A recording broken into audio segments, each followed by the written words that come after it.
Aqui nós entraremos no nosso tema. Vamos falar bastante com o pastor Maia nesta noite. Diz assim, falando de Paulo, e eu encontrei isso, que quando ele estava na estrada a caminho de Damasco, com cartas no seu bolso para prender todos aqueles que estavam no bendito caminho do Evangelho, e o homem era sincero, mas eu sempre criei que desde que Paulo viu Estevão morrer, eu penso que aquilo lhe marcou. Quando ele consentiu na morte de Estevão e ele segurou os mantos daqueles que o apedrejavam, então Paulo foi culpado do sangue de Estevão.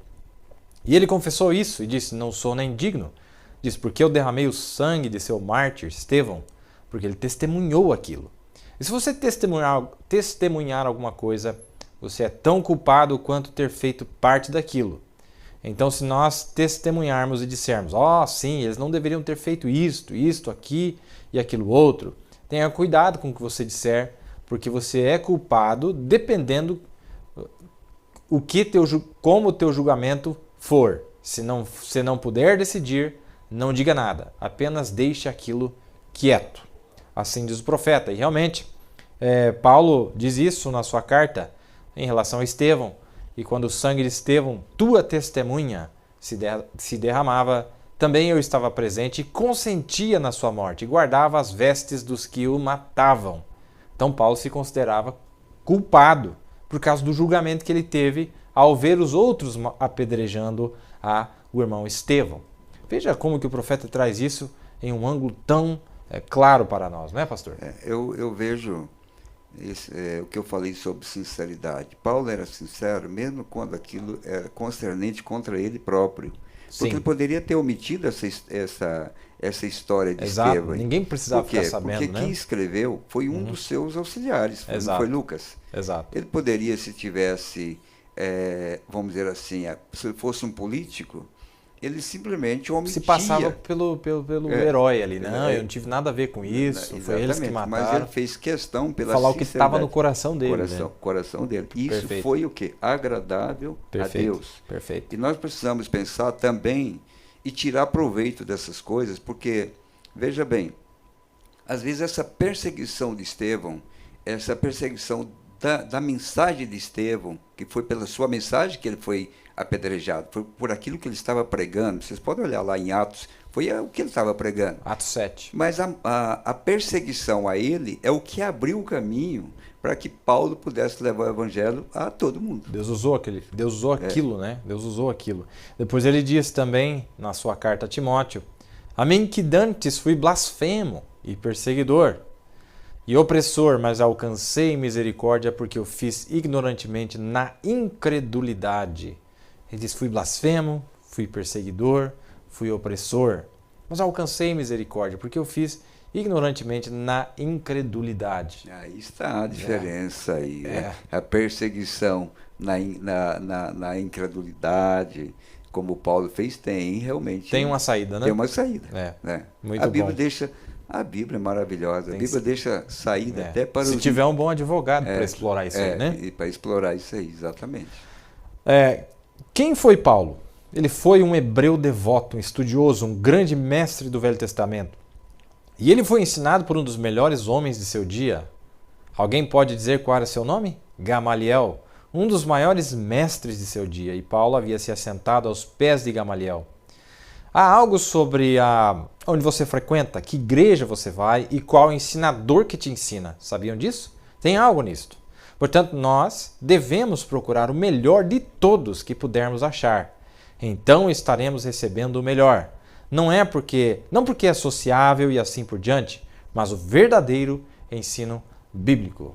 O que o senhor me diz disso, pastor Maia? Tanto é que eu estava falando esses dias sobre a capacidade de Gamaliel, a instrução que Gamaliel tinha das Escrituras, a ponto de, mesmo numa decisão que envolvia o seu aluno, né, que era a doutrina do seu aluno ali, a doutrina apostólica ali, veja qual foi a sinceridade dele em defender uma causa com justiça.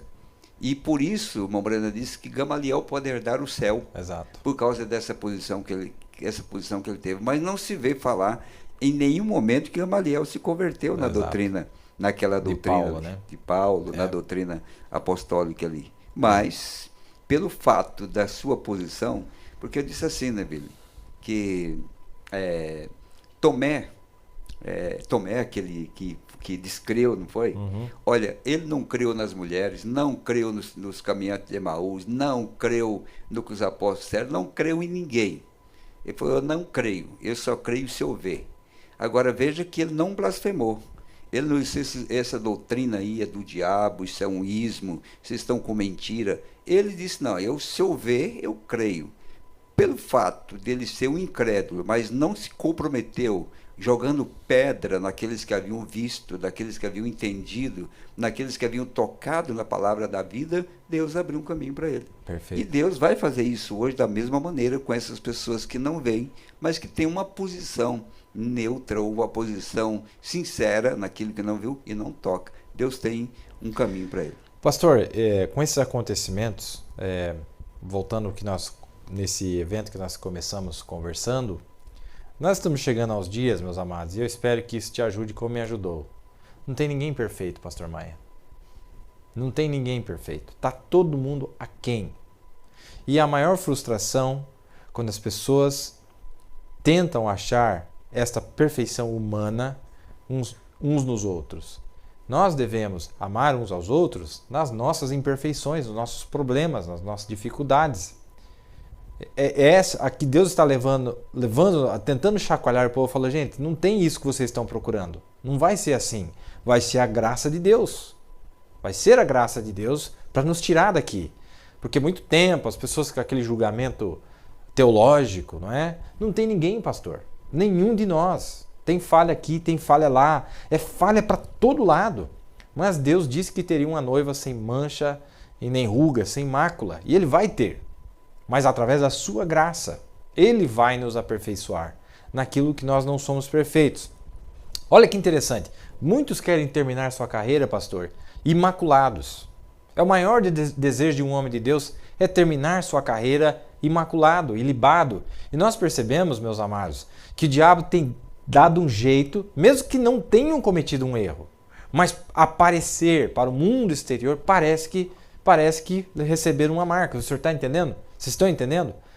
E veja que interessante, o profeta fala aqui do seu amigo Paul Rader, que estava morrendo. E ele tinha seu irmão Luke Rader, que eram dois irmãos, se davam muito bem. E o profeta fala que quando ele estava morrendo, ele disse assim para seu irmão, Paul disse para o seu irmão, olha, percorremos uma longa distância, estava no leito de morte. Ele disse, sim, temos sim, irmão. Mas dispense nisso, dentro de 5 minutos a partir de agora, estarei na presença de Jesus Cristo, vestido em sua justiça. Apertou a mão de seu irmão e morreu. Creio que foi o velho Balaão que disse, que eu morra como eles. Estamos todos felizes de sermos cristãos, não estamos? Me pergunto para onde olharíamos nesta noite se não fosse por Cristo. Que esperança teríamos? Onde poderíamos descansar? Onde poderíamos basear qualquer coisa que fosse numa fundação hoje fora de Cristo? Então o profeta cita Balaão. Que Balaão, pastor, ele tinha o desejo de morrer tendo uma vida sem mancha.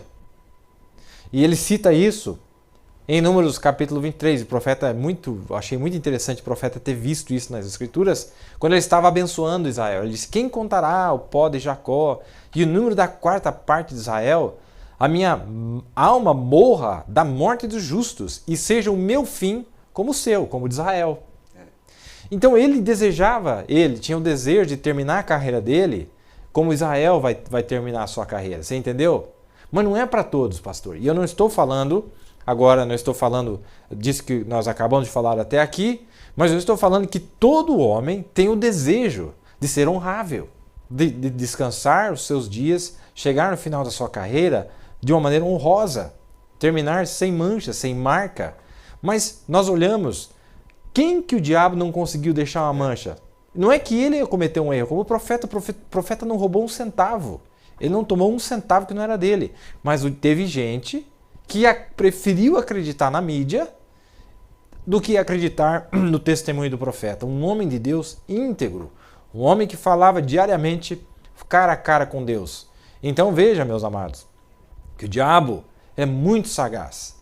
E ele se encarrega de fazer estas suas obras sujas da escuridão, não é? Mas nós estamos aqui para se parar na brecha uns dos outros, orar uns pelos outros, quando nós vemos que Satanás está perseguindo nosso irmão. Isso vai, inclusive, encaixar aqui na sequência do nosso tema. Pastor, pode falar? Fique à vontade. Basta nós darmos uma olhada e mesmo nossos contemporâneos, nossos homens que nós conhecemos ao longo de muitos anos, na mensagem, que lutaram por uma vida correta e acabaram caindo em desgraça, muitos deles. Sim. Né? E o profeta fala, inclusive, daquele jovem, daquele pregador que desacreditou na Bíblia porque havia orado por um doente e ele não tinha sido curado, e ele desacreditou na Bíblia, rasgou suas notas, né, de pregar, e foi lá, comprou uma caixa de cerveja e disse: eu não vou ser crente mais, Deus não cumpre sua palavra, e Deus tirou ele de cena. Então veja, é muito fácil nós deslocarmos do caminho do Senhor diante das pressões que vêm. O homem é carne, precisa muito da graça de Deus, da presença de Deus, para nessas horas de tanta pressão, o homem permanecer lúcido, equilibrado, diante da circunstância. Por quê? Porque ele está representando Cristo, e Cristo nos representou diante de toda a adversidade, e ele não pecou, ele não saiu fora, é o que nós desejamos. E às vezes esses momentos vêm justamente para provar o que está dentro de nós. É um desejo. Como o profeta disse. E Balaão conseguiu? Não conseguiu. Exato. Era um desejo, mas o profeta disse: veja como você julga. Que você não precisa pegar a pedra e atirar. Mas o teu julgamento, você vai ser culpado. Do mesmo jeito, se você fizer um julgamento incorreto. Então, é muito, muito fino. A melhor coisa nós fazermos é orar um pelos outros. Mesmo o irmão estando certo ou o outro estando errado, nós devemos orar uns pelos outros, não é? E procurar o bem uns dos outros. Estamos, afinal de contas, tentando chegar ao mesmo céu, lutando com tudo que nós temos. Todos nós, meus amados, buscando lutar com tudo que nós temos para alcançarmos essa coroa incorruptível. É o que nós estamos fazendo aqui, né? Desde, como você falou, 19 meses tem sido programas voltados a um assunto de muita relevância para a igreja, de importância para a igreja. E agora eu entendo mais profundamente por que o diabo odeia tanto o livro do Apocalipse. Com certeza. E principalmente agora, quando se fala de Apocalipse 19.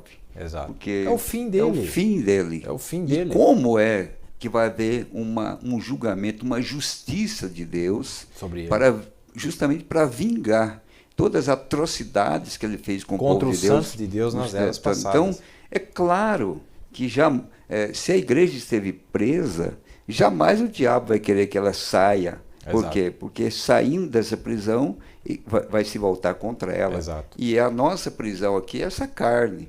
Mas quando ela for mudada, nós voltamos. Nós não estamos mais em prisão. E é isso que o diabo não quer. Por isso, o Apocalipse 19 está tão... muito revelador, né? E está sendo combatido. As pessoas combatem, mas é o sinal da nossa vitória. Com certeza.